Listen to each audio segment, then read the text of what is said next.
Mesdames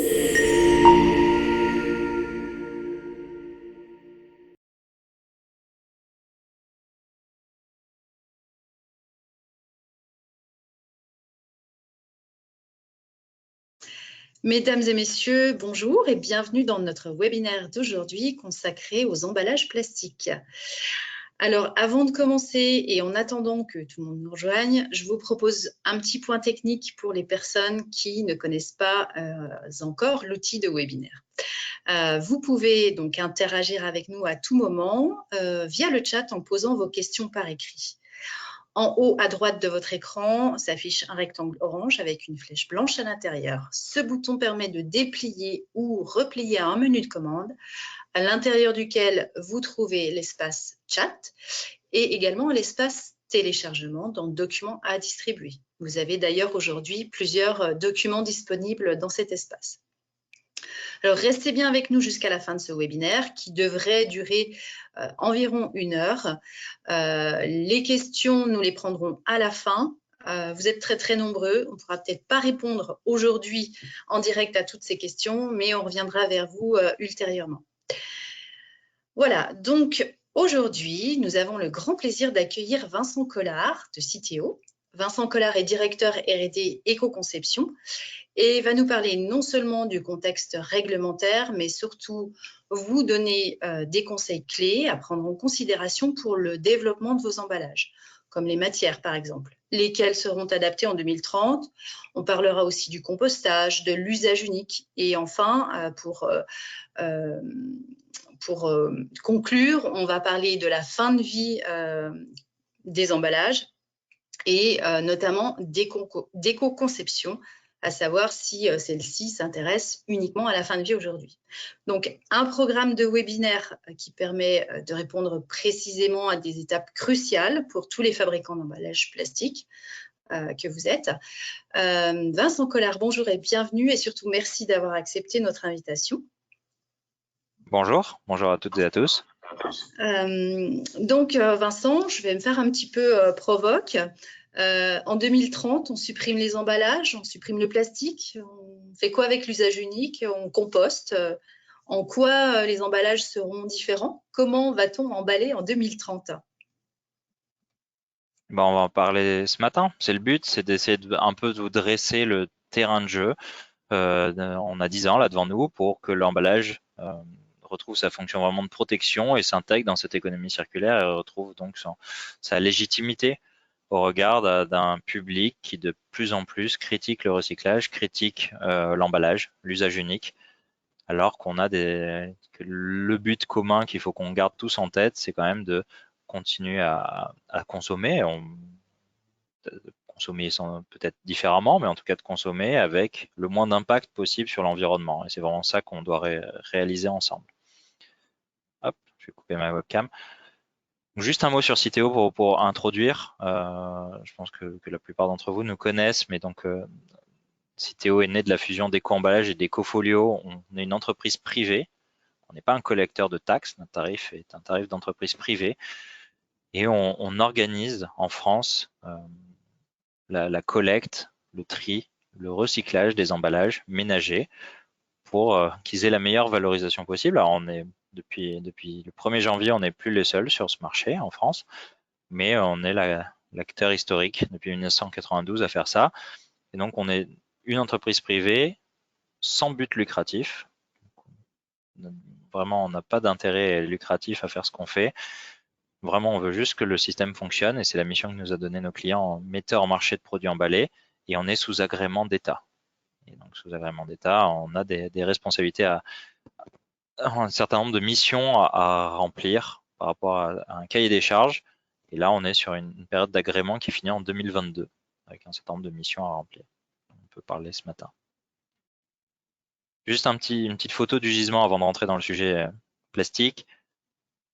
Chaque année, les Français consomment 5,1 millions de tonnes d'emballage ménager.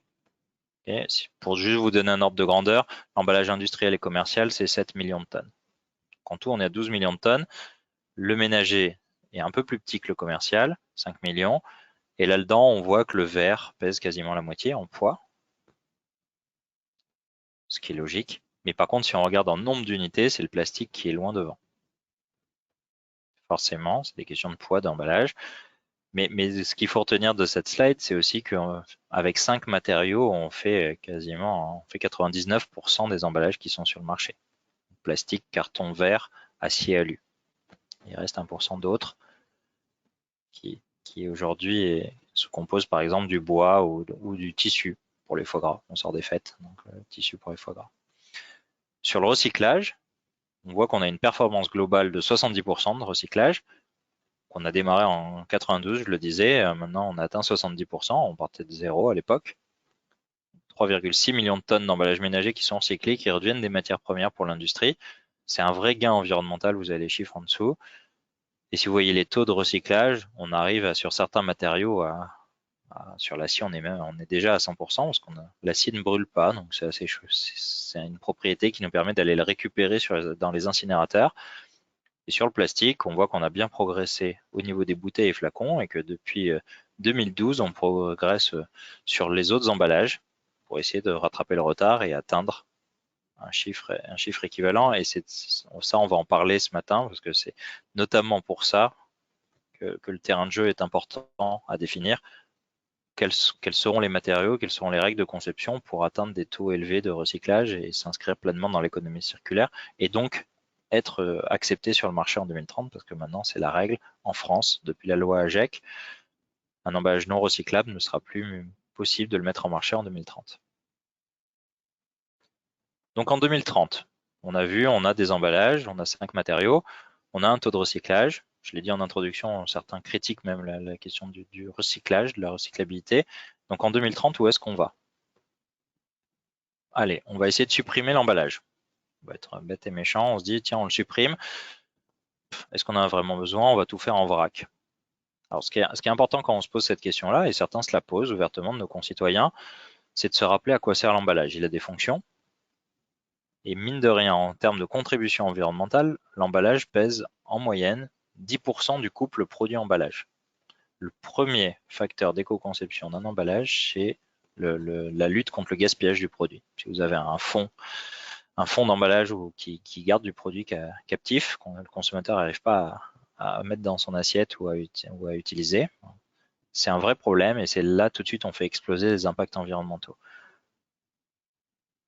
On a dans le monde, généralement, on a 40% des denrées alimentaires qui sont gaspillées avant d'arriver chez le consommateur à cause de manque d'emballage et de manque de chaîne du froid.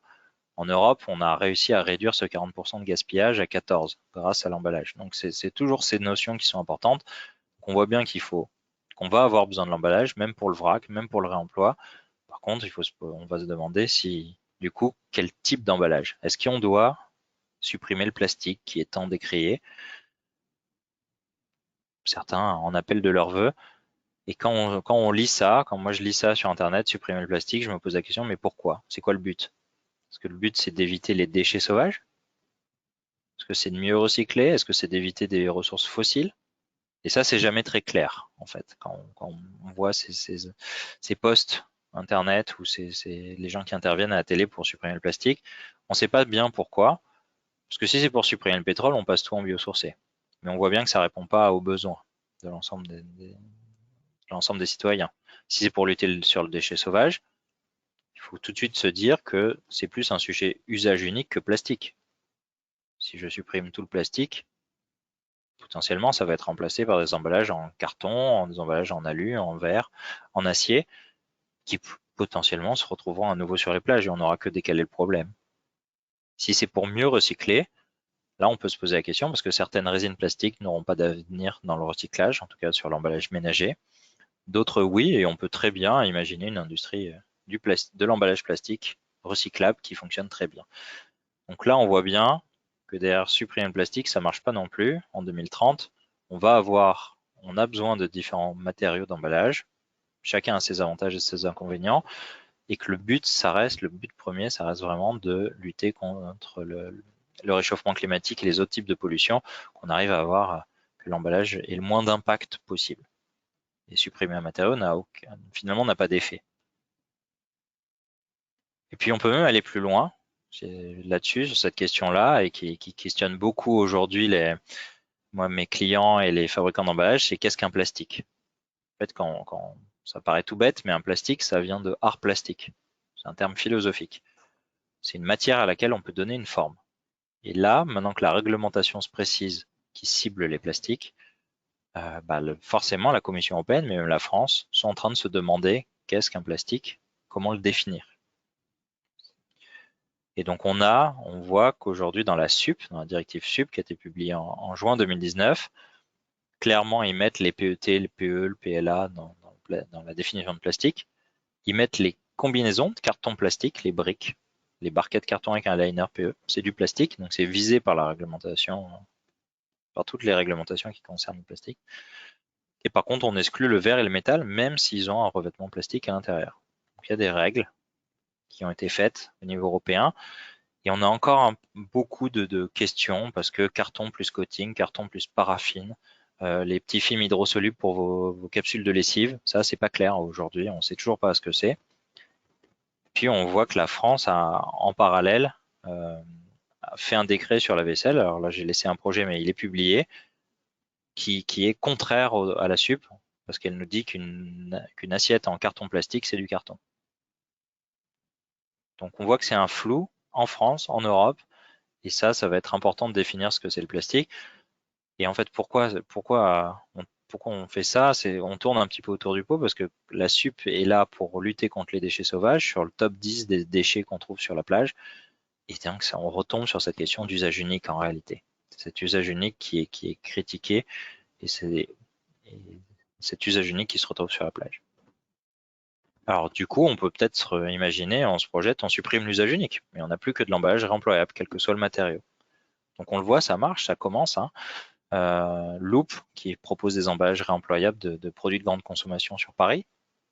Squeeze, un exemple, je ne sais pas si vous connaissez, c'est des gourdes réemployables pour la compote, ou Jean Bouteille qui propose des liquides en vrac dans différents coins de la France. Oui, ça se développe. Nous, on accompagne de plus en plus les porteurs de projets. Il y a des endroits où la consigne prend tout son sens d'un point de vue économique et environnemental, la consigne ou le réemploi sans consigne d'ailleurs, consigne étant juste un mode de collecte. Mais c'est pas possible pour tous les produits, c'est pas possible pour tous les consommateurs. Il faut l'avoir en tête. Et des fois, c'est pas pertinent d'un point de vue environnemental. Le modèle Loop, par exemple, qui fait du réemploi sur Paris, l'unité de lavage se trouve pas à Paris, donc ça fait du camion. On a des emballages vides qui vont faire du camion pour être lavés, puis qui repartent dans toute la France et dans toute l'Europe pour être remplis. On sait dès le départ que Loop n'a pas un bon bilan environnemental. C'est du réemploi, mais ça n'a pas un bon bilan. Par contre, c'est une expérimentation pour casser ce sujet du réemploi qui est un peu difficile pour les grandes marques, qui est de se dire, j'ai une seule usine en Europe, comment je fais du transport d'emballage pour du ré-remplissage, c'est très compliqué pour moi, donc j'expérimente. Et Loop est là pour ça. Et voilà, donc il faut vraiment se poser des questions, intérêt environnemental, intérêt produit, intérêt consommateur, mais il va falloir que ça se développe fortement sur les produits où c'est pertinent. Alors une autre façon qu'on ait plus ce problème de plastique et d'emballage à usage unique, c'est peut-être de faire des emballages compostables. En fait, compostable, et puis quand on interroge les consommateurs, c'est un terme qui ressort comme quelque chose de positif, compostable. Mais en fait, ce mot compostable est assez traite dans la compréhension parce que on imagine que qui dit compostable dit ça va disparaître dans la nature. En tout cas, ce sera disparaître d'une meilleure façon, on ne sait pas trop comment, qu'un emballage qui n'est pas compostable. Mais c'est pas tout à fait vrai. Aujourd'hui, il n'y a aucun matériau, aucun qui disparaît dans la nature. Il y en a qui vont disparaître, mais en très longtemps. Et on n'a aucune idée de dire si un emballage qui disparaît en 6 mois, c'est acceptable ou pas. Un emballage qui disparaît en 1 an, c'est acceptable ou pas. Un emballage qui disparaît en 20 ans au lieu de 500, est-ce que c'est mieux? On a tous notre point de vue là-dessus, mais en tout cas, aujourd'hui, les emballages compostables sont faits pour être compostés. Donc finir dans un compost industriel ou finir dans un compost au fond du jardin. Ça dépend du type de plastique. C'est au point que de plus en plus d'États interdisent le mot biodégradable dans la publicité. Donc la Belgique, par exemple, la Californie, la France maintenant. Et on voit bien que ce sujet, c'est comment ça va se développer. Et ce qui est en train de se dessiner très clairement au niveau français comme au niveau européen, c'est qu'on va limiter les emballages compostables à des produits, à des emballages qui contiennent encore des restes organiques en fin de vie. Donc, par exemple, la capsule de café ou le sachet de thé qui contiennent encore beaucoup de restes organiques après usage, ou le sac fruits et légumes parce qu'il contient à minima les épluchures et au mieux, il permet de transporter ces biodéchets, ces déchets de cuisine, vers son compost ou vers son bac de collecte. Bon, alors, on vient de le voir, on ne va pas avoir une révolution totale en 2030, les emballages ne vont pas disparaître, le plastique ne va pas disparaître, tous les emballages ne vont pas devenir compostables ni réemployables. On aura encore de l'usage unique et du réemploi et on voit que finalement en 2030, on va vers une amélioration de ce qu'on a aujourd'hui. Alors juste un petit point réglementaire, parce que ça cadre bien les échanges. Donc d'ici 2030, vers où nous emmène la réglementation française? Donc la loi AGEC a été publiée en février.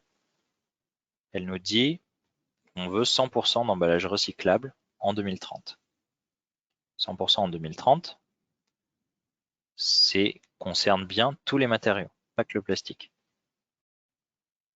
Donc ça concerne les emballages en bois, en tissu, en céramique, dont je parlais tout à l'heure, qui eux, aujourd'hui, n'ont pas de filière de compostage ou de recyclage. Eux, ils sont clairement menacés en premier lieu par cette construction de l'économie circulaire. Et dans le plastique, on en a qui sont pas recyclables aujourd'hui, et donc on va en parler, on voit que ça devient une règle. Et la Commission européenne aujourd'hui est très tentée de reprendre cet objectif de 2030 dans la directive emballage. Donc c'est vraiment possible qu'on se le retrouve dans le droit européen. Ensuite, la France propose une interdiction de la moitié des bouteilles en plastique pour boissons. Donc ça, on voit que c'est une tendance, c'est la lutte contre les bouteilles plastiques. Et pour l'instant, on n'a aucun texte qui permet de préciser ce point de la réglementation. On a également des fruits et légumes qui ne pourront plus être vendus emballés. Ils sont vendus à moins d'1,5 kg et ça arrive très vite. Et là, il y a des gros débats au niveau français de savoir quand est-ce qu'un emballage est utile et quand est-ce qu'un emballage est inutile pour emballer des fruits et légumes. Vaste débat. Chacun a son avis. Est-ce que c'est bien d'avoir un concombre emballé dans un film qui reste 21 jours à la maison plutôt que 7? Ou est-ce que finalement c'est normal d'acheter un concombre et de le consommer dans la semaine? Cette mesure est surtout remontée très fort des consommateurs liés aux produits bio, parce que dans les supermarchés, les fruits et légumes bio étaient emballés pour se différencier, ne pas être contaminés par les autres fruits et légumes qui pouvaient ne pas être bio et pouvoir les reconnaître en caisse. Pas être payé au prix de fruits et légumes non bio. Donc ça, c'est en train de sauter et cette réglementation va sauter. Bien sûr qu'il y aura des exonérations type myrtille où on va garder les barquettes pour les protéger. La consigne, alors on s'est posé la question si Théo a plutôt poussé pour la consigne. La consigne, donc il y a un mode de collecte, la consigne pour recyclage, des bouteilles plastiques et des canettes. Ça a été bloqué par les parlementaires qui ne veulent pas en entendre parler avant 2023. L'intérêt de la consigne, c'est que ça permet de faire un saut de performance. On passerait de 60% à peu près d'emballage collecté à 95% si on se fie aux pays autour de nous. Le défaut, c'est que ça coûte cher.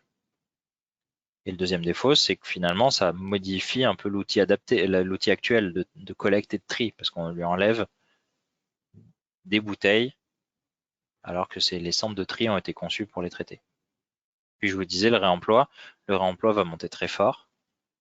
Nous, par exemple, pour Citeo, on nous demande de dépenser 2% de notre chiffre d'affaires en faveur du réemploi. C'est 14 millions d'euros par an dans notre budget. Autant dire qu'on va devenir un acteur majeur du réemploi assez rapidement avec un budget de cette ampleur. On voit bien la volonté des pouvoirs publics, des parlementaires de booster cette question du réemploi, du recyclage avant tout. Est-ce qu'il faut oublier le reste? Pas du tout. L'éco-conception, ça doit bien être vu dans son global. Comme je disais, on doit vraiment penser à réduire l'impact environnemental avant tout. Suppression des emballages inutiles. Alors vous avez deux exemples. Le premier, je ne sais pas si vous l'avez vu sur les réseaux sociaux, ça a fait un peu de bruit, c'est Leclerc qui a vendu des œufs écaillés en barquette filmée cet été et qui s'est fait allumer par les réseaux sociaux et qui a dû retirer le produit de la vente. c'est le jugement de l'emballage inutile.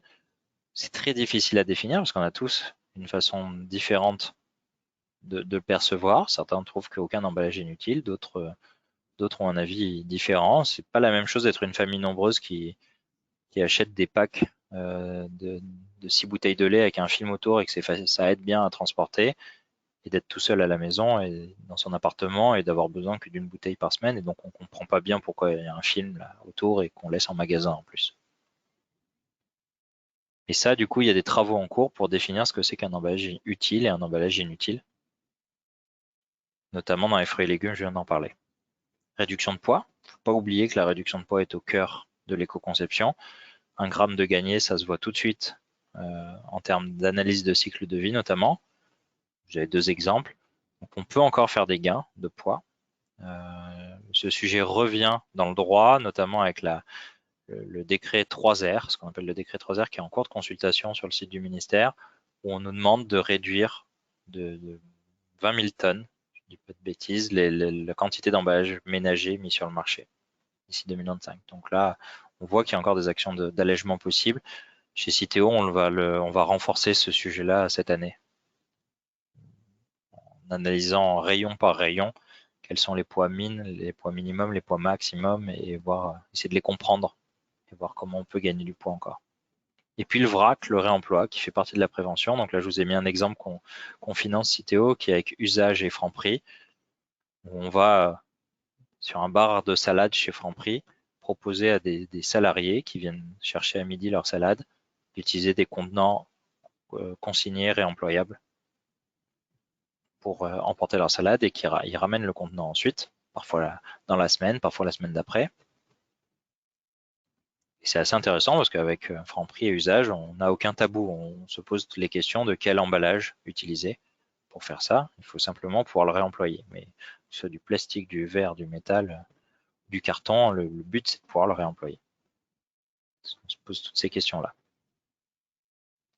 Sur les plastiques, en 2030, on sait qu'on va petit à petit sortir du plastique vierge, fossile.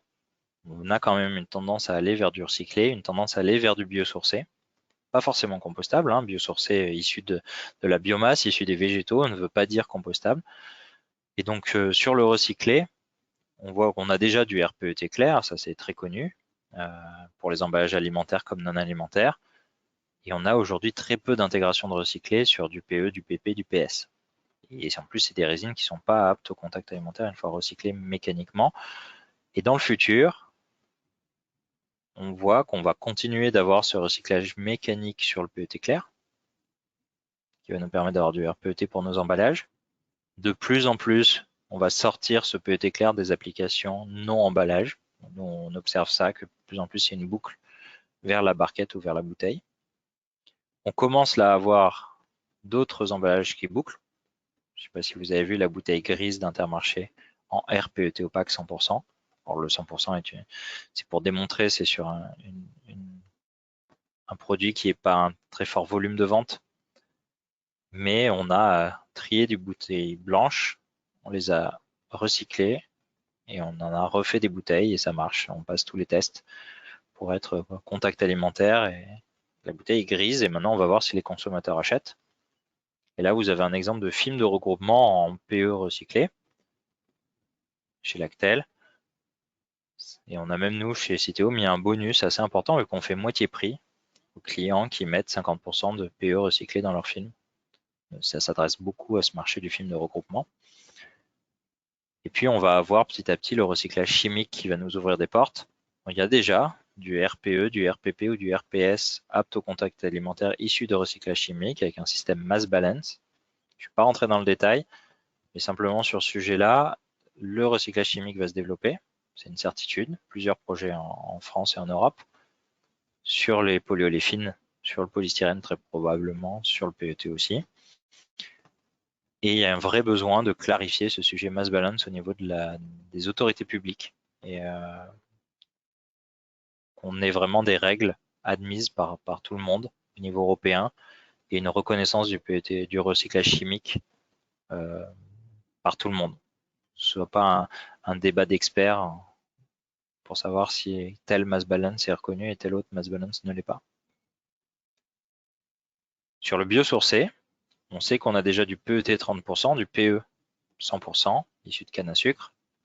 On a un certain nombre de plastiques un peu exotiques qui arrivent, enfin alternatifs.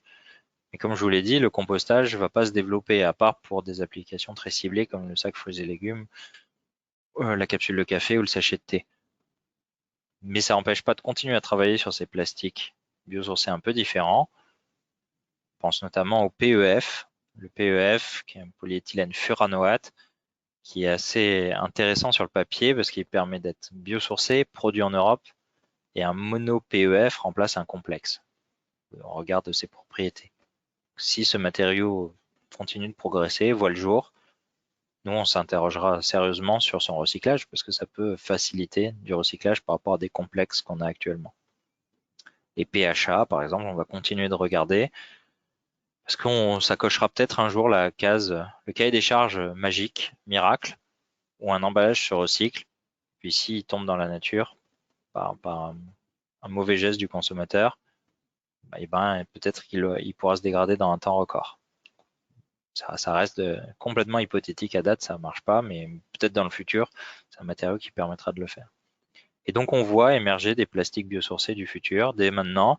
Alors la brique de Candia qui a reçu des prix, où là on va utiliser des résidus de bois d'une usine papetière pour faire du PE par voie chimique et qu'on va remettre dans la brique, ou l'annonce récente de L'Oréal de Total d'utiliser du CO2 issu de la métallurgie, mais on peut utiliser du CO2 issu de n'importe quelle usine. Donc, finalement, dans le CO2, on a de l'oxygène et du carbone, et à partir de là, on peut refaire du plastique. Donc, ils ont refait en laboratoire un flacon en PE. Et ça, c'est assez intéressant parce que ça préfigure ce que sera les plastiques de demain. Sur la question de la recyclabilité, là, notre grand enjeu, c'est qu'on a 90% des emballages qui sont recyclables, tout matériau confondu, et c'est dans le plastique que ça pêche. C'est pour ça qu'il y a un gros zoom plastique en ce moment. On a la moitié des emballages qui sont recyclables dès maintenant, un quart qui va basculer prochainement et un quart où on est encore loin. C'est là-dessus qu'il faut mettre le paquet. Donc déjà, la première étape pour qu'un emballage soit recyclable, c'est de le collecter chez les Français. Donc là, petit à petit, on demande aux Français de mettre tous les emballages dans un bac de tri, ce qu'on appelle l'extension des consignes de tri. Vous l'avez peut-être déjà chez vous. Moi, je peux vous dire, j'ai déménagé cette année et je suis passé de Paris, qui avait l'extension des consignes de tri, à Aix-en-Provence, qui ne l'a pas. C'est très, très frustrant de ne pas plus pouvoir trier mes emballages. Donc c'est bien, c'est quelque chose qui rentre très vite dans les mœurs, de trier tous ces emballages. Ça marche. On est à peu près 50% des Français actuellement et on va basculer sur 100% des Français d'ici 3 ans. Et donc une fois que tous les emballages sont dans le bac de tri, ça arrive dans un centre de tri qui va nous faire des lots homogènes pour le recyclage, qui va nous sélectionner ce qui est recyclable de ce qui ne l'est pas. Et ce qui ne l'est pas va être envoyé en valorisation énergétique. On a des aides financières pour éviter la décharge. Et donc ça, c'est une slide qui est très importante pour vous. C'est les emballages, les matières qui sont recyclables ou qui sont en travaux. On le voit, si on fait un zoom sur le plastique, on a le PET bouteille. Alors le petit nouveau, on a le plus clair, on a le coloré, le petit nouveau, c'est l'opaque, qui est en vert. On a les rigides en PE, en PP. On a les souples en PE. Et on a les barquettes PET, mais non operculées, les barquettes de fraises ou de tomates cerises ou de croissants. Et puis il y a trois filières qui nous intéressent beaucoup, sur lesquelles on met beaucoup d'énergie, parce qu'on pense que l'économie circulaire ne se fera pas sans ces trois filières-là. C'est les barquettes PET operculées, c'est les emballages en polystyrène, et c'est les souples PP. Et donc ça, la difficulté, c'est que ça n'existe pas de manière industrielle dans le monde aujourd'hui. Il y a des pays qui démarrent des choses. La France est plutôt bien positionnée sur ces trois filières, mais on fait tous le constat au niveau européen que ces trois filières sont clés pour construire l'économie circulaire. Le PS fait débat d'un pays à un autre. Est-ce que vraiment cette case-là doit être cochée? On pense qu'en France, pour l'instant, les études qu'on fait nous montrent que c'est intéressant de l'avoir. Et donc, on se concentre pour les faire émerger le plus tôt possible. On espère à horizon 2023, 2024, 2025. Il y a qu'est-ce qu'il n'y a pas sur sa slide, et ça c'est important de le dire, qu'est-ce qui ne marchera pas en 2025 et donc en 2030, sauf retournement de situation, c'est les rigides en PET-PE, les complexes, les rigides en XPET, faire mousser du PET, ça ne marche pas, les souples avec du PET, ça ne marche pas, des rigides ABS par exemple dans un cosmétique, le PVC bien sûr, le rigide PLA, il n'y aura pas de recyclage, c'est des emballages. Et ce qu'il faut bien comprendre, c'est que s'il n'y a pas de filière de recyclage pour cela, si c'est en rouge toujours en 2025, en 2030, bah, ils seront interdits par la loi AGEC, ce qu'on a vu précédemment.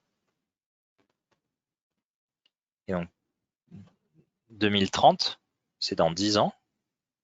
Ce qu'il faut bien comprendre, si vous pensez que si vous avez la volonté de changer la couleur d'une de ces cases, de la basculer dans une autre couleur, il y a 10 ans, donc c'est pas impossible de le faire.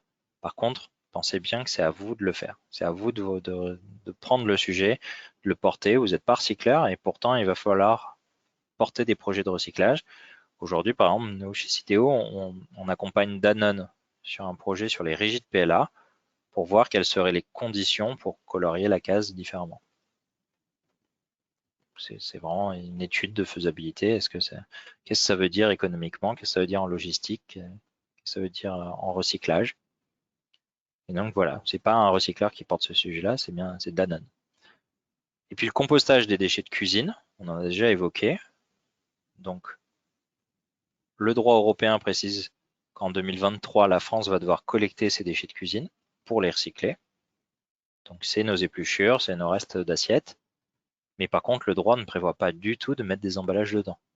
Et du coup, les usines qui se construisent pour traiter ces déchets de cuisine ne sont pas du tout faites pour prendre de l'emballage. Et en plus, certaines villes ne prévoient pas de construire d'usine et d'avoir des camions pour collecter. Ils prévoient plutôt qu'on mette nos déchets compostés au fond de notre jardin ou dans des parcs publics.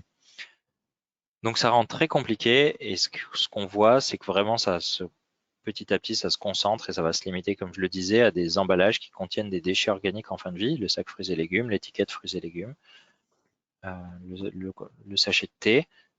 Et puis, il y a une question ouverte sur le bois. Est-ce qu'on arrive à composter du bois dans les composts des ménages? Pour y arriver, pour rendre ces emballages plastiques recyclables, nous, chez Citeo, on fonctionne par des appels à projets et par de la recherche en propre. Donc, les appels à projets, nos grands sujets sur les bouteilles, ça reste les sleeves, avec l'idée de mettre une perforation, pas pour le consommateur, mais pour le centre de tri, la collecte et le centre de tri, pour permettre de retirer le sleeve dans la chaîne. Il y a un autre gros sujet qui apparaît là, pas là parce qu'on n'a pas eu de projet en 2019, c'est sur les pompes. Les pompes sur PET est un vrai sujet qu'il va falloir travailler pour arriver à trouver des solutions. Sur les rigides hors bouteille, les pots, les barquettes, les blisters, là on voit que sur le PP on commence à avoir beaucoup de solutions.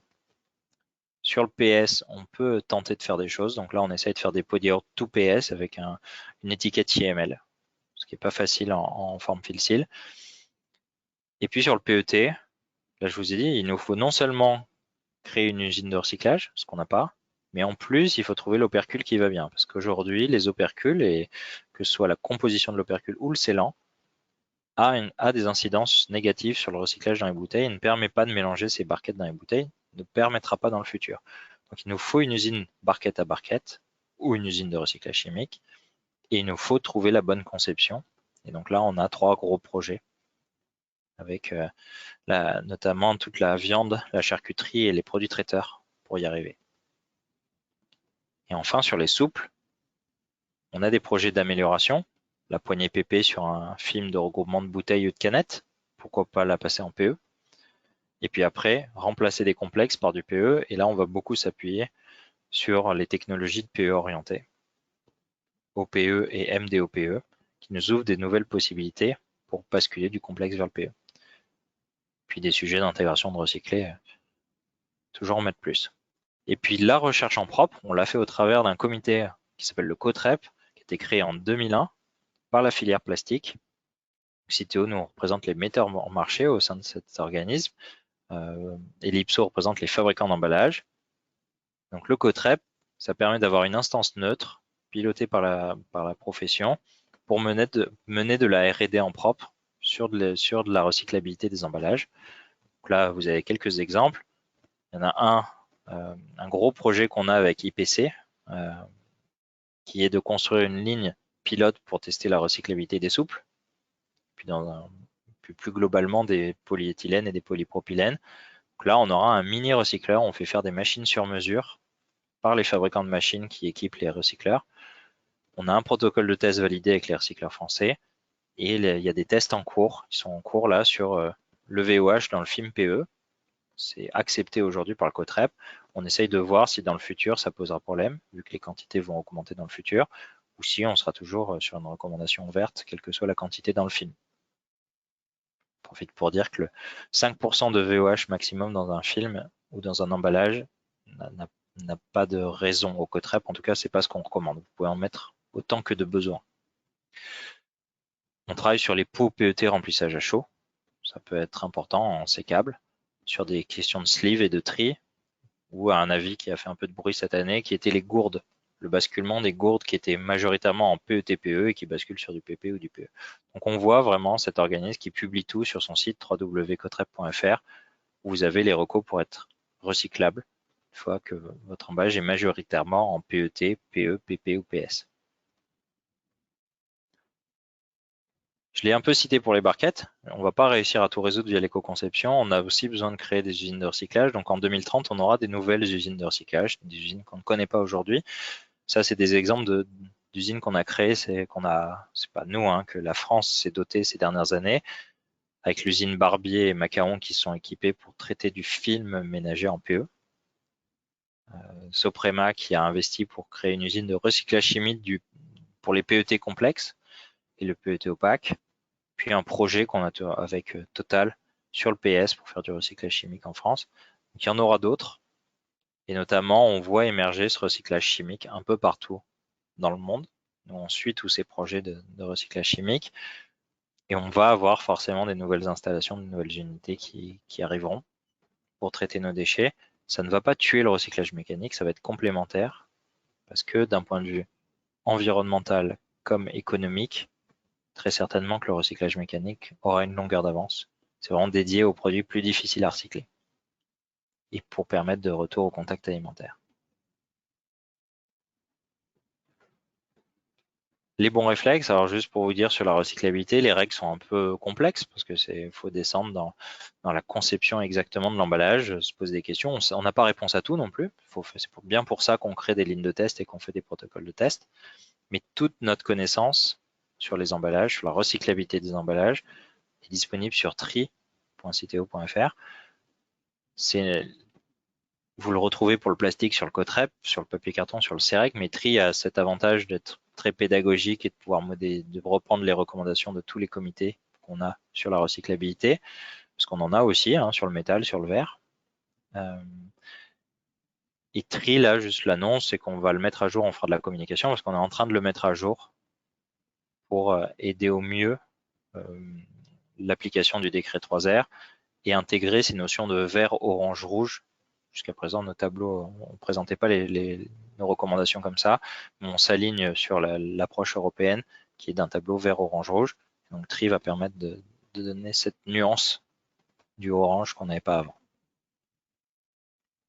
Et puis l'autre outil qu'il faut bien que vous connaissiez, et ça je trouve que on le diffuse énormément, mais on a encore certaines entreprises ont encore du mal à l'appliquer systématiquement dans leur choix, c'est que notre tarif commence à être conséquent sur le prix d'un emballage vide et qui récompense vraiment les emballages recyclables. Donc là, vous avez les trois exemples, une bouteille en PET, une bouteille en PLA et une bouteille avec un bouchon alu qui va être perturbateur.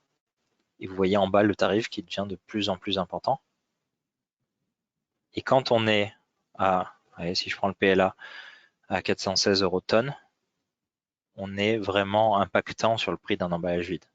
Et ça, il faut l'avoir en tête parce que souvent on mesure le tarif CITEO sur le prix d'un emballage plein vendu en rayon. Et là, on pèse 1, 2, 3% grand maximum du prix du produit emballé. Mais sur un emballage vide, ça pèse très lourd. Et c'est des vrais choix de décision qui vont être impactés par ce tarif. Surtout que nous, on a la volonté qu'il soit de plus en plus fléché pour aider le recyclage. et le réemploi.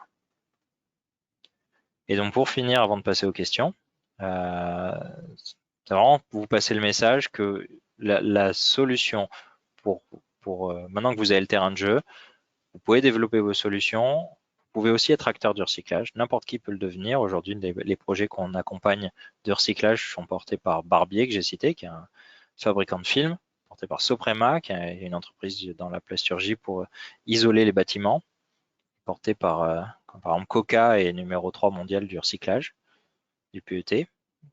Le numéro 1 s'appelle Indorama, c'est un fabricant de résine vierge. Donc voilà, on a vraiment des exemples de toute entreprise peut participer à cette action de recyclage et pas qu'à des actions d'éco-conception. Et donc en fait, ce futur, on l'écrit ensemble. Et c'est ça que je voulais passer comme message. Qu'on a un terrain de jeu qui se dessine. Moi, je vous donne les règles du jeu. On ne va pas aller plus précis que ça parce qu'après que le meilleur gagne. Et puis, si on doit ouvrir des portes, ben, ouvrons-les parce que ça ouvrira des possibilités et c'est quand même le but. Le but, c'est d'ouvrir des possibilités tout en réduisant l'impact environnemental global. Et un des exemples que j'ai cité précédemment, c'est le PEF, qui est une résine qui n'existe pas encore, mais qui peut peut-être un jour nous aider. Donc, on ne lui ferme pas la porte. Je vous remercie et je pense qu'on va prendre maintenant des questions pour aller un peu plus dans le Oui, détail. oui, merci beaucoup Vincent pour cette présentation. Donc, je vais prendre les questions au fur et à mesure de leur ordre d'arrivée. Et la première question concerne le home compost. Donc, c'est les produits home compost ne sont pas considérés comme produits qui disparaissent. Complètement, ça ne disparaît pas. C'est dans un compost à domicile. Si le compost est bien géré, et ça on n'en a aucune idée si les Français gèrent bien leur compost ou pas, personne ne fait d'études là-dessus, l'emballage est censé devenir du CO2 et de l'eau. Et donc en termes d'analyse de cycle de vie, par exemple, c'est moins bien que le recyclage et le réemploi. C'est pour ça que petit à petit, le législateur, les pouvoirs publics réfléchissent à limiter les plastiques compostables à certaines applications qui comportent du déchet organique, où là, il y a un vrai intérêt pour le sol. D'accord. Ok, très bien. Donc, question suivante. Quelle est la fin de vie de ces emballages recyclés, car au bout d'un moment, ils ne sont plus recyclables? Où en est-on par rapport à ça? Alors nous, il y a des emballages qui se recyclent en boucle depuis des années. Il n'y a pas vraiment de limite, pour que vous compreniez bien. C'est une limite un peu virtuelle. Il y a des chercheurs qui ont pris un emballage en vierge, en plastique, ils l'ont mis dans une machine de recyclage, ils en ont refait un emballage, ils l'ont remis dans la machine de recyclage, ils en ont refait un emballage, etc. Ils ont montré qu'on pouvait tourner à peu près 7 fois. Mais en fait, et du coup, tout le monde imagine qu'il y a une limite à recycler 7 fois, et puis après, on doit tout jeter la matière. D'ailleurs, c'est assez virtuel, personne n'imagine ce qui se passe au bout de 7 fois. En fait, on est dans ce test en laboratoire, c'est un test avec 5-100%, c'est-à-dire 100% des emballages sont recyclables, 100% des Français trient, 100% d'efficacité en centre de tri, 100% d'efficacité en recyclage et 100% de la matière recyclée qui revient à l'emballage. Donc moi, j'appelle ça mon problème rêvé. Je rêve d'avoir ce problème-là, parce qu'avoir des 100% partout, là, ce serait génial pour l'environnement. Au niveau du recyclage, justement, est-ce que le recyclage chimique est reconnu pour 2030 dans la loi AGEC? Alors, le recyclage chimique est reconnu. Ce qui n'est pas encore complètement reconnu par les pouvoirs publics au niveau européen comme français, c'est ce système mass balance. Donc, mass balance, je ne sais pas si vous êtes familier à ça, mais c'est des règles de calcul parce que c'est très difficile de tracer 1000 tonnes de plastique fondu dans une usine pétrochimique qui fait 1 million de tonnes. Donc là, on ne s'amuse pas à tracer dans quel tuyau c'est passé et quel pourcentage exact de recyclé à la fin. Donc, il y a des règles un peu virtuelles qui existent dans plein d'autres domaines, dans le carton avec FSC, dans les huiles de palme. On parle beaucoup dans les huiles de palme, dans le biocarburant, on a à la pompe. Et c'est cette méthode-là qui n'est pas encore complètement harmonisée, reconnue par les pouvoirs publics. Et c'est le prochain gros chantier. Mais le recyclage chimique, bien sûr, qui est compté dedans et accepté par tout le monde, que ça va faire partie de l'équation. D'accord. Justement, en parlant de mass balance, il y a une question. Et les biosourcés mass balance, seront-ils conformes ISCC? Alors ISCC, c'est un label indépendant, hein, donc oui, il y a du biosourcé ISCC, reconnu par ISCC, type la brique que j'ai montré tout à l'heure de Candia. Donc c'est un système aujourd'hui ISCC, mais il y en a d'autres, hein, il y a RedCert par exemple. ISCC est là un organisme indépendant qui s'est positionné sur cette certification des plastiques biosourcés ou recyclés avec le système Mass Balance. Par contre, nous, on s'appuie forcément sur SCC parce qu'il a pignon sur rue au niveau européen, mais il n'est pas reconnu par les autorités, donc c'est ça la limite aujourd'hui. Ok. Pouvez-vous également revenir sur les limitations de la quantité de VOH à utiliser dans les produits multicouches? Quelles limitations actuelles et quelles possibilités pour le futur? Ok, donc là, aujourd'hui, vous en mettez autant que vous voulez dans du PE ou du PP. Il y a un mythe autour d'un 5%, un chiffre de 5% là qui circule. En fait, c'est 5%, c'est une limite qu'on a identifiée dans une balle de déchets qui rentre chez un recycleur. Mais en réalité, on n'est pas à 5%. Je vais prendre un exemple. Dans les souples en PE, on est autour de mémoire de 0,7%, de 0,7%. Donc là, vraiment, on est dans des chiffres très bas. Après, pour ceux qui sont intéressés, on a des fiches, on a fait des fiches chez Citeo pour expliquer ça. Mais du coup, à date, il n'y a pas de souci. L'enjeu de l'EVOH, dans le souple notamment, parce que dans le rigide, on ne devrait pas avoir d'augmentation de quantité d'emballage sur le marché avec de l'EVOH dans le futur, pas de manière significative pour impacter le recyclage dans le futur. Sur le souple PE, en fait, avec l'émergence des PE orientés, on sait qu'on va avoir de plus en plus de VOH et d'Alox, et peut-être de Siox, dans la filière PE souple, en mécanique, et ça peut-être avoir une incidence. Et donc, c'est ce qu'on est en train de tester au Cotrep, de voir si cette augmentation des emballages avec de l'EVOH sur le marché est un risque ou pas, et si c'est un risque, quelles règles communes là on se fixe tous ensemble pour que ça continue de fonctionner en fait. Donc peut-être limiter dans le futur la quantité de VOH dans un emballage pour que ça marche.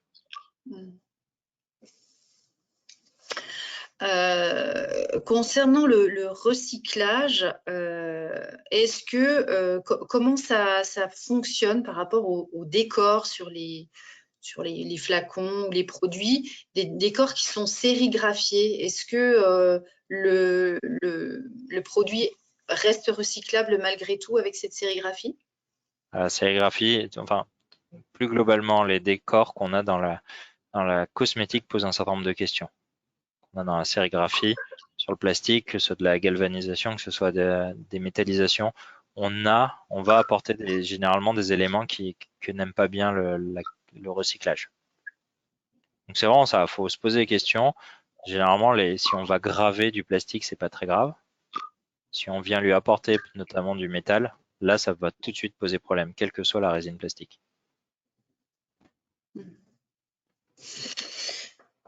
Alors, je continue avec les questions. Donc, quelle est la pertinence de produire des emballages avec une matière 100% recyclée versus un mix matière différent avec une part de résine vierge? Quels conseils donnez-vous sur cette vision de l'éco-conception? Alors, on n'a pas assez de matière pour que tous les emballages soient en 100%. Donc, moi, je préfère largement qu'on ait tous les emballages à 50% que certains à 100%. Mais ça, c'est mon point de vue Citeo, et finalement, ça, j'ai pas trop à intervenir. C'est le marché qui va régler ça. Ce qu'on connaît des analyses de cycle de vie aujourd'hui, c'est qu'il n'y a pas de différence entre recycler une bouteille PET pour faire de la fibre ou recycler une bouteille PET pour faire une bouteille PET. Ça a le même impact environnemental. Donc c'est ça, c'est cette vue d'ensemble là qui est important de garder. Le but, c'est de recycler.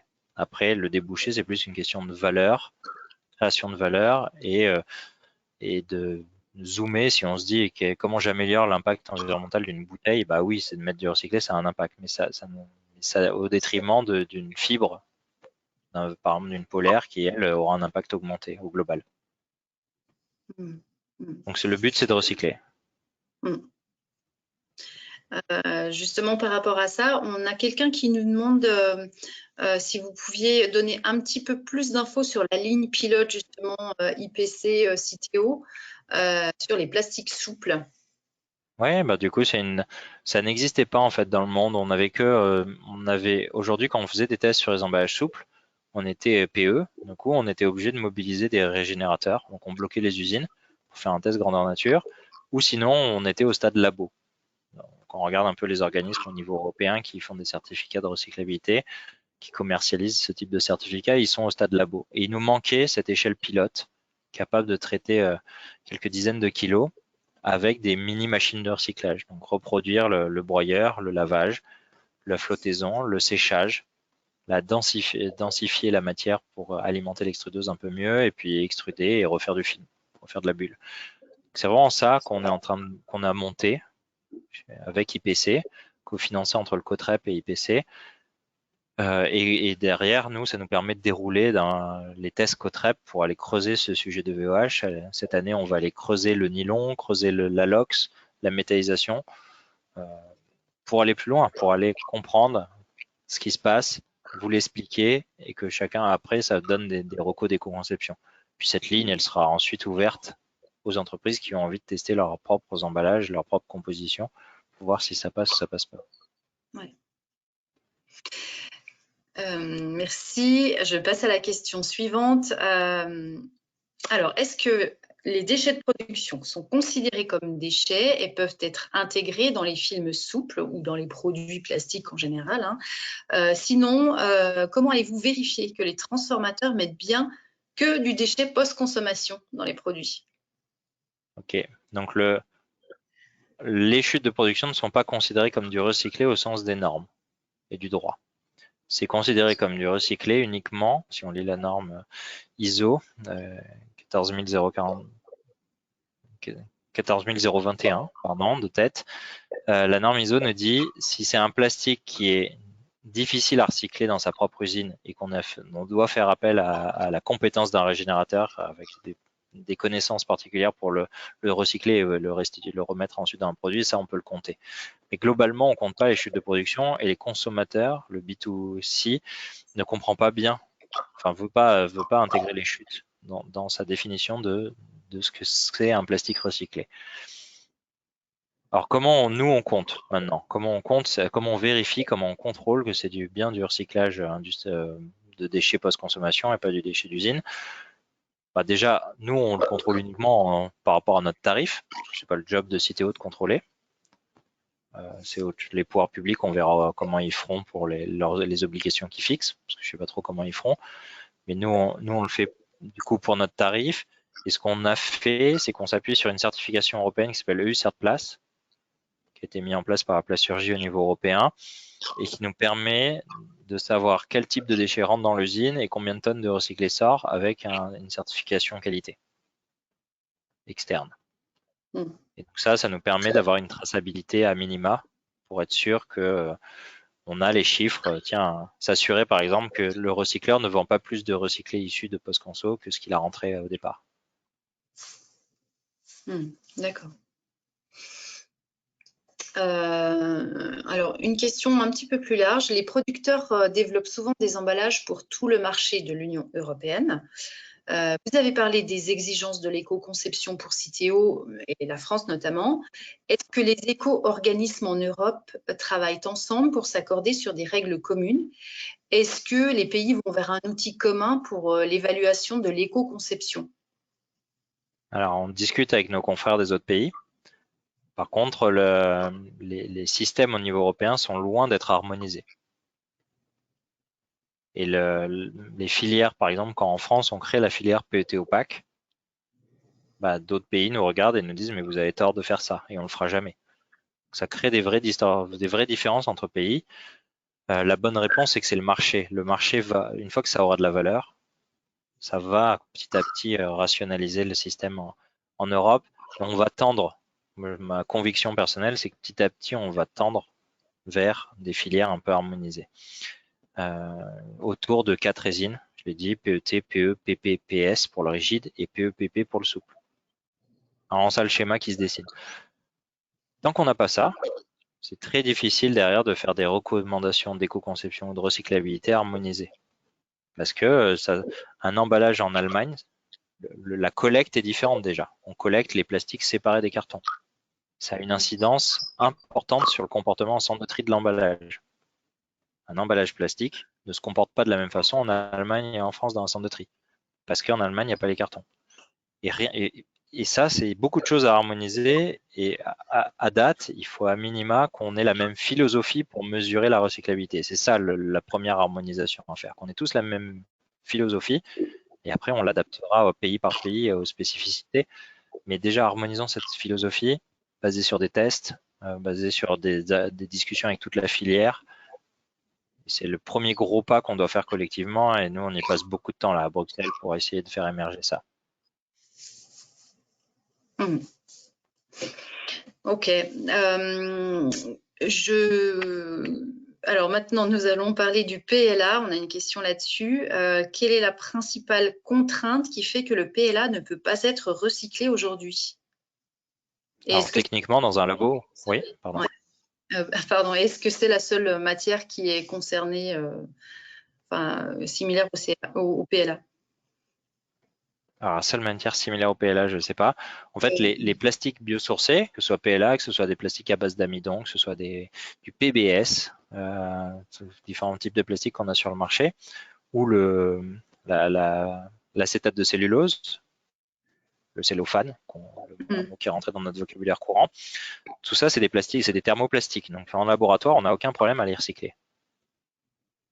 Ma difficulté aujourd'hui, c'est que si je commence à trier le PLA dans les centres de tri, je fais un camion tous les 4 ans dans chaque centre de tri d'emballage PLA. Il y en a tellement peu sur le marché que ça met à peu près 4 ans. Donc il a déjà le temps de bien se dégrader avant que j'aille recycler. Derrière, il faut que je trouve un recycleur qui est rentable en recevant un camion tous les 4 ans de différents centres de tri. Donc des toutes petites quantités. Et donc là, on a une équation économique qui ne marche pas. On pourrait avoir un acteur qui me dit je la supporte économiquement, mais quand je vous dirai le prix, vous allez me dire oula, c'est pas possible. Donc si on a des gros basculements vers le PLA, vers le plastique base amidon, vers le PHA, vers peu importe, vers le PEF, mais bien sûr, on va regarder combien ça coûte de le trier et le recycler et on prendra la décision collective avec les donneurs d'ordre, avec les metteurs en marché, d'y aller ou pas, mais sur du recyclage, pas sur du compostage. Ok. Le PE recyclé maintenant. Le PE recyclé alimentaire sera-t-il possible avant le déploiement du recyclage chimique? Alors, il y a quelque chose qui est assez frustrant sur ce sujet-là. Je vais m'expliquer. On fait des projets. On fait des projets pour faire du recyclage mécanique qui permet de faire du PE contact alimentaire. Il y a eu des projets, il y a des projets en Angleterre, il y a des projets en Belgique, des projets en France. Nous, on a un projet avec Barbier et le CTCPA en France, notamment, et IPC, pour essayer de y arriver, faire le challenge test, trouver la solution et casser ce sujet du PE recyclé contact alimentaire par voie mécanique. Aujourd'hui, le principal frein qu'on a, c'est que les autorités sanitaires au niveau européen, l'EFSA et la Commission européenne, nous ont dit qu'ils n'ouvriraient pas ce dossier du PE recyclé contact alimentaire avant 2023. Donc, nous, on a un gros enjeu de pression au niveau européen pour accélérer le calendrier. Je ne suis pas du tout compétent pour vous dire si tous les travaux qu'on a faits sont suffisants, si ce PE recyclé sera jugé conforme ou pas par l'EFSA pour retour contact alimentaire. Ça, je laisse les experts de l'EFSA le dire. Mais en tout cas, ce qui nous semble, nous, pas acceptable chez Citeo, et on pousse dans ce sens-là, c'est d'attendre 2023 pour ouvrir le dossier. Il y a une telle pression sur le plastique qu'on doit le faire avant. D'accord. Ce PE recyclé, il y a certains peut-être d'entre vous dans la cosmétique utilisent déjà du PE recyclé anglais qui est qualifié en Angleterre de apte au contact alimentaire, qui n'est pas qualifié par l'EFSA. Parce que dans le monde de la cosmétique, on ne demande pas d'être stricto sensus approuvé EFSA contact alimentaire. Et donc ça, c'est tout à fait possible. C'est vraiment le retour au contact direct de l'aliment qui ne marche pas. D'accord, ok. Il y a encore beaucoup de questions. Je vois il est midi. Je vais en prendre encore une ou deux et puis après, on va conclure.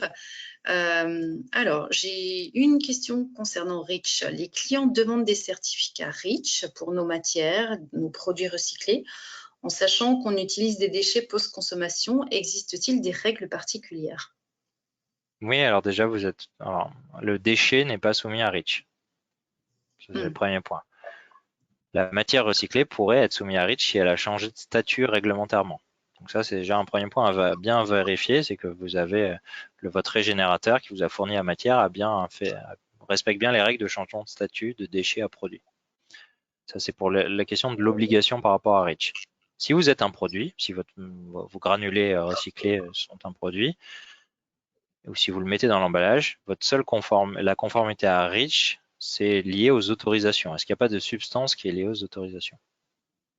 Et là, la profession européenne, la filière plastique, a fait des fiches de données de sécurité pour justement répondre à ce problème-là. Donc vous pouvez les acheter, c'est sur un site internet qui appartient, qui a été créé par les recycleurs européens et les fabricants d'emballage notamment, mais de tout type de produits plastiques européens.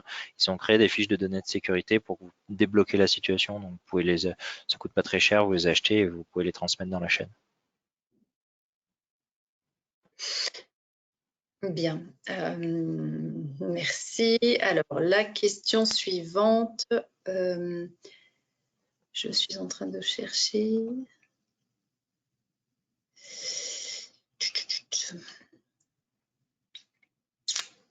Alors, un film PE d'aujourd'hui peut-il être considéré comme recyclable au sens de la norme 13430 2005?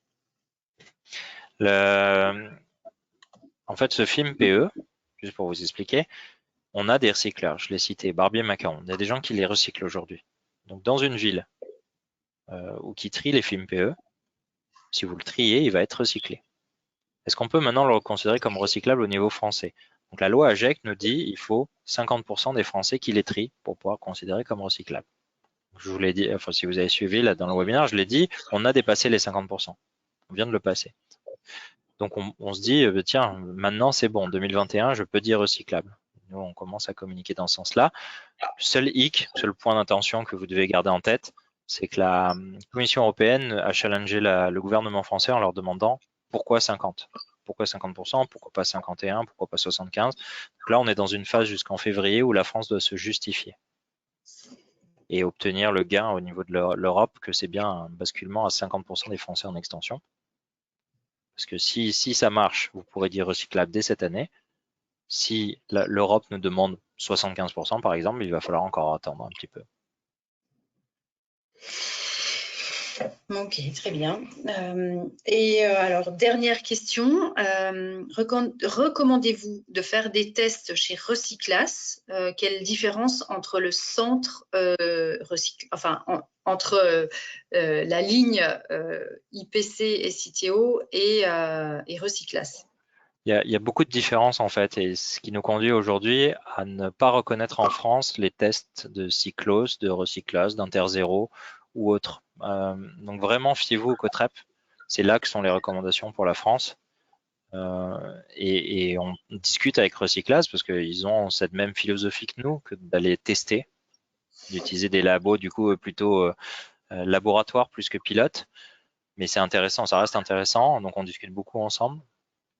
Mais aujourd'hui, il y a vraiment des grosses différences qui nous permettent pas, et ça c'est pas d'un point de vue CITO, hein, c'est d'un point de vue filière plastique au global, incluant les recycleurs, d'être représentatif exactement de ce qui se passe en France. Donc à date, COTREP, et c'est uniquement COTREP qui aura foi, par exemple sur notre tarif pour payer sur le tarif CITO relatif au PET, au PE ou PP et pas tomber dans la case complexe qui est plus cher. D'accord, ok, très bien.